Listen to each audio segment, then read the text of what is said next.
Κυρίες και κύριοι, χαίρετε. Είμαι η Κατερίνα Νεανίδου, νηπιαγωγός, μέλος της παιδαγωγικής ομάδας του ΚΕΠΑ Πεταλούδων Ρόδου και μαζί με τον κύριο Χαράλαμπο Συριάννη, προϊστάμενο του ΚΕΠΑ, θα σας παρουσιάσουμε την εργασία μας με τίτλο «Σχεδιασμός εκπαιδευτικού προγράμματος στην περιβαλλοντική εκπαίδευση για την προσχολική ηλικία με χρήση του ΠΟΕ». Το παράδειγμα του ΚΕΠΑ Πεταλούδων Ρόδου.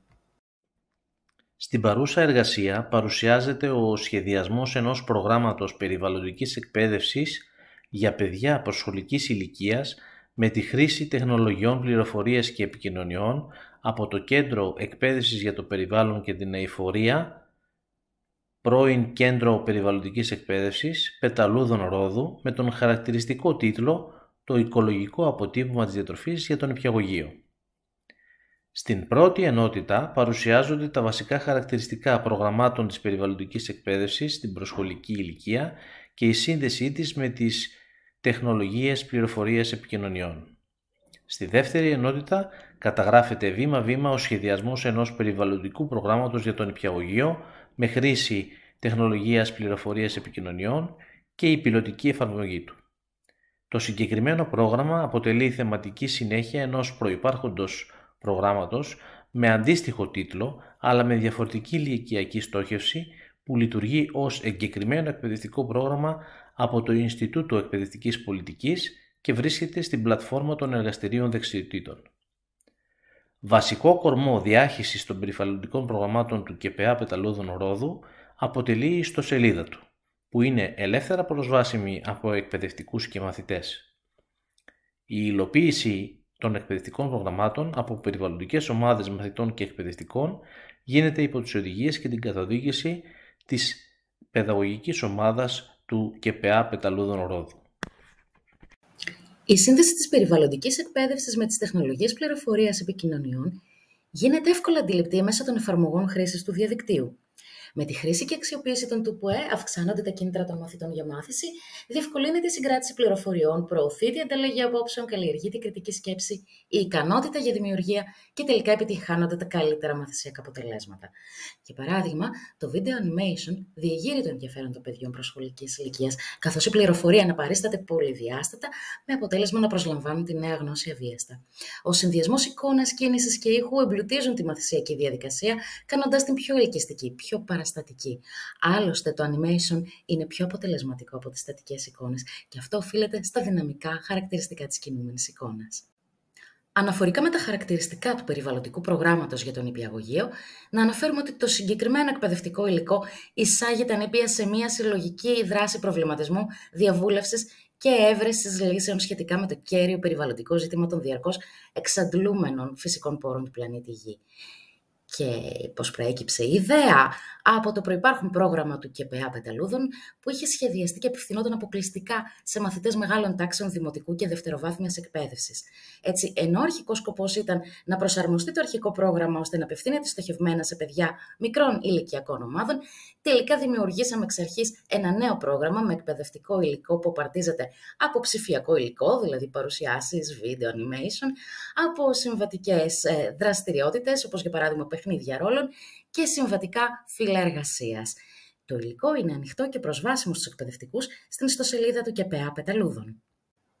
Για το σχεδιασμό του προγράμματος, να αναφέρουμε ότι ακολουθήθηκε η βασική ροή σεναρίου με τις 5 φάσεις σχεδιασμού ενός εκπαιδευτικού σεναρίου και συγκεκριμένα η πρώτη φάση που περιλαμβάνει δραστηριότητες γνωστικής και ψυχολογικής προετοιμασίας, η δεύτερη φάση που περιλαμβάνει δραστηριότητες διδασκαλίας, η τρίτη φάση που περιλαμβάνει δραστηριότητες εμπέδωσης, η τέταρτη φάση που περιλαμβάνει δραστηριότητες αξιολόγησης και τέλος η πέμπτη φάση που περιλαμβάνει δραστηριότητες μεταγνώσης. Η δημιουργία του προγράμματος έγινε με την αξιοποίηση ενός εργαλείου Web2, συγκεκριμένα με το Canva, που πρόκειται για μια online πλατφόρμα σχεδίασης γραφικών, η οποία προσφέρει εύκολη και δωρεάν πρόσβαση σε εργαλεία και πόρους για τη δημιουργία επαγγελματικών σχεδίων και γραφικών. Επίσης, παρέχει επιλογές επαγγελματικής χρήσης, αυτές είναι επιπληρωμή, για περισσότερες λειτουργίες και επιλογές σε σχέση με τη δωρεάν εκδοσή της. Σε αυτό το σημείο αξίζει να αναφέρουμε τη δυνατότητα δημιουργίας εκπαιδευτικού λογαριασμού, που είναι δωρεάν για εκπαιδευτικούς και μαθητές-μαθήτρες σχολείων όλων των βαθμίδων εκπαίδευσης και παρέχει δωρεάν ακόμη περισσότερες λειτουργίες και επιλογές σε σχέση με την απλή έκδοσή της. Η εγγραφή γίνεται με την εκπαιδευτική διεύθυνση email. Έτσι δημιουργήθηκαν συνολικά 4 βίντεο animation με συνδυασμό εργαλείων και συσκευών όπου κρίθηκε απαραίτητο. Κυρίως αξιοποιήθηκαν ένα smartphone για την ηχογράφηση της αφήγησης, ένα online πρόγραμμα μετατροπής αρχείων ήχου σε μορφή MP3 και βέβαια το Canva, η online πλατφόρμα σχεδίασης γραφικών για τη διαμόρφωση και σύνθεση του έργου. Ας πάρουμε για παράδειγμα τη διαδικασία δημιουργίας του video animation με τίτλο «Μια μπανάνα ταξιδεύει». Καθώς πρόκειται για μια ψηφιακή αφήγηση, ακολουθήθηκε από τα μέλη της παιδαγωγικής ομάδας του ΚΠΑ ο οδηγός 8 βημάτων που προτείνει η Σαμάνθα Μόρα. Συγκεκριμένα, το πρώτο βήμα αφορά στην σύλληψη της ιδέας και την καταγραφή της πρότασης. Το δεύτερο βήμα είναι η έρευνα, εξερεύνηση, μάθηση. Μέσω αυτών λοιπόν δημιουργήθηκε μία βάση πληροφοριών πάνω στην οποία δομήθηκε η ιστορία. Το τρίτο βήμα είναι η συγγραφή του σενάριου. Το τέταρτο βήμα είναι το εικονογραφημένο σενάριο, το storyboard, που χρησιμοποιείται για να περιγράψει την εξέλιξη των μέσων που θα χρησιμοποιηθούν στο έργο. Το πέμπτο μας βήμα είναι η συλλογή και η δημιουργία εικόνων, ήχου και βίντεο. Χρησιμοποιώντας το εικονογραφημένο σενάριο ως οδηγό, δημιουργήθηκαν αρχεία ήχων, ηχογραφώντας την ανάγνωση του σεναρίου από έναν ήπιο. Το έκτο βήμα είναι η σύνθεση του έργου στο Canva, με την επιλογή προτύπου καινού σχεδίου στο Canva για δημιουργία βίντεο στο YouTube. Το έβδομο βήμα είναι ο διαμοιρασμός. Εδώ, στο σημείο αυτό, γίνεται η μεταφόρτωση του βίντεο στο κανάλι του ΚΠΑ στο YouTube, στην ιστοσελίδα του, αλλά και στη σελίδα του σε γνωστό μέσο κοινωνικής δικτύωσης. Το 8ο και τελευταίο βήμα είναι ο αναστοχασμός και η ανατροφοδότηση, που πραγματοποιήθηκαν από τα σχόλια των χρηστών των μέσων κοινωνικής δικτύωσης και του YouTube. Μεταξύ αυτών συγκαταλέγονται και μέλη παιδαγωγικών ομάδων άλλων ΚΠΑ. Αναφορικά με τις παρουσιάσεις, δημιουργήθηκαν συνολικά 2 παρουσιάσεις με παρόμοιο τρόπο. Μόνο που αυτή τη φορά επιλέχθηκε το αντίστοιχο πρότυπο για παρουσιάσεις χωρίς προσθήκη ήχου, καθώς προορίζονται για αξιοποίηση σύμφωνα με το ρυθμό παρουσίασης που επιλέγει ο εκπαιδευτικός. Σε αυτό το σημείο να αναφέρουμε ότι όσον αφορά τις παρουσιάσεις υπάρχει μια ιδιαιτερότητα που σχετίζεται με την προαιρετική λήψη του έργου σε μορφή παρουσιάσεων PowerPoint. Αυτή η επιλογή δεν επιτρέπει την αποθήκευση των κινήσεων, των μεταβάσεων και των εφέ που δημιουργήθηκαν με το εργαλείο Canva. Ωστόσο, αξίζει μια παρουσίαση να δουλευτεί στο Canva για τα γραφικά, τις εικόνες και όλες τις επιλογές που παρέχει. Τέλος, όσον αφορά τα φύλλα εργασίας, να αναφέρουμε ότι δημιουργήσαμε συνολικά 8 φύλλα εργασίας. Γι' αυτά επιλέξαμε ως πρότυπο καινής σχεδίασης για φύλλα εργασίας σε μορφή κειμενογράφου Word και με παρόμοιο τρόπο έγιναν οι αντίστοιχες εργασίες.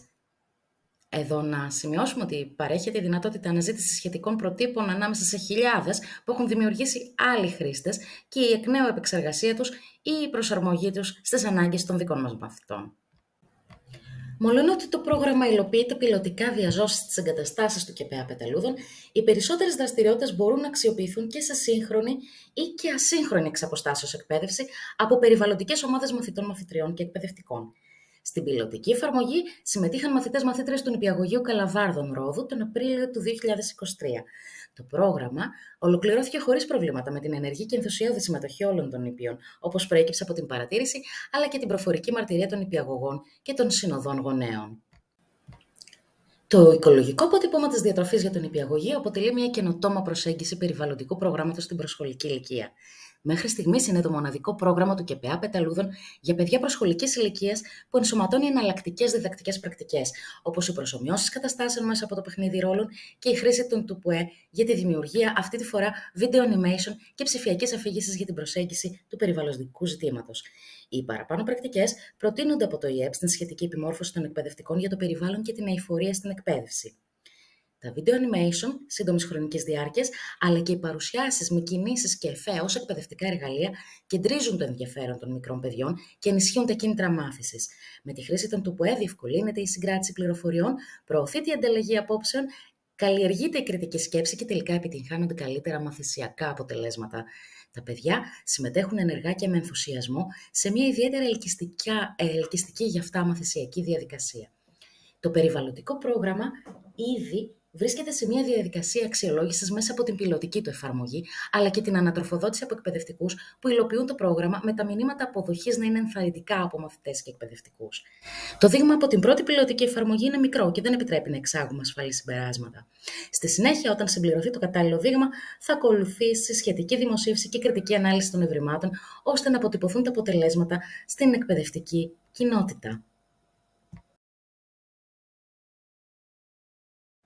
Σας ευχαριστούμε πολύ για την προσοχή σας.